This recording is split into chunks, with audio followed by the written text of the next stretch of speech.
सुंदर सुशील सुहागिन सजी धजी, 16 श्रृंगार कर बनी ठड़ी। चलनी से चंद्रमा को देखकर पति के लंबी आयु, धन धान सुख समृद्धि की कामना का आशीर्वाद पाने को खड़ी हुई। पति के हाथों पानी पीकर, अपने बरव का चरण छूकर अखंड सुहाग का वर पाने को खड़ी हुई। दोस्तों, आज करवा चौथ है, तो मैं आशा करता हूँ कि पति और पत्नी के बीच में ऐसा सामंजस्य हो, समझ हो और प्रेम विकसित हो कि सारा जीवन करवा चौथ बन जाए। जैसा सुंदर करवा चौथ का प्रेम में जीवन रहा है, वैसा ही उल्लास और प्रेम से भर जाए।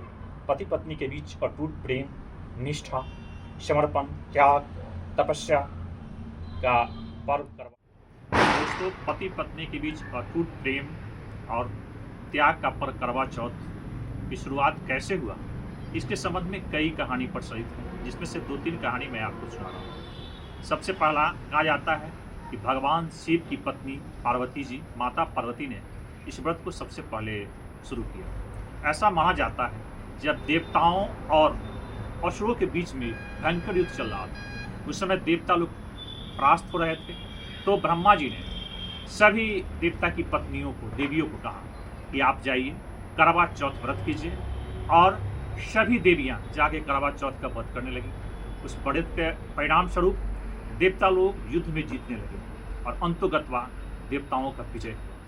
इस विजय, इस शौर्य के बाद पत्नियां अपने पति के शौर्य, लंबी आयु की कामना के लिए एक व्रत शुरू करती। इसके संबंध में और भी कहानी है, जिसमें एक और कहानी है महाभारत काल की। महाभारत काल में अपने परिवार के कल्याण के लिए अर्जुन और उनके भाई लोग जो है तपस्या करने के लिए जंगल में चले गए थे, नीलगिरी के जंगल में। और नीलगिरी के जंगल में तपस्या जब कर रहे थे तो उनको काफ़ी कष्ट हो रहा था, काफ़ी परेशानियों का सामना कर पड़ा था। अर्थात परिवार की रक्षा और परिवार के धर्म को, परिवार का जो दायित्व होता है उसको निभाने के लिए लोगों ने और भगवान श्री कृष्ण ने सलाह दिया द्रौपदी को कि हे द्रौपदी, आप जो है करवा चौथ की व्रत रखिए।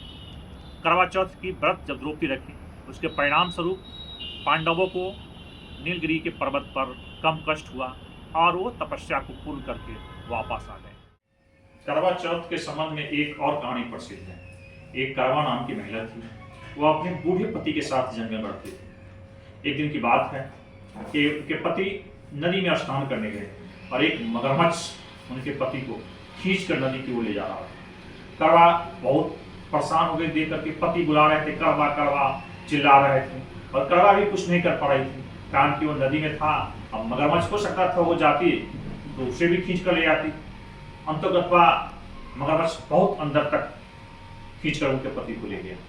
तो करवा ने यमराज के पास जाकर कहा कि देखिए, मेरे पति को मगरमच्छ खींच कर ले गया है।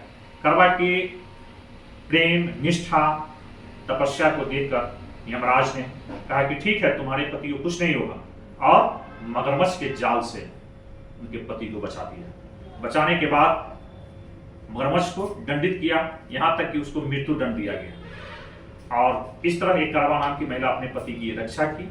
करवा भी एक सावित्री की तरह महिला थी। ये भी एक कहानी है। दोस्तों, इस प्रकार जो है करवा चौथ के सामने कई अभी कहानी आप लोग को हम सुनाए। धन्यवाद।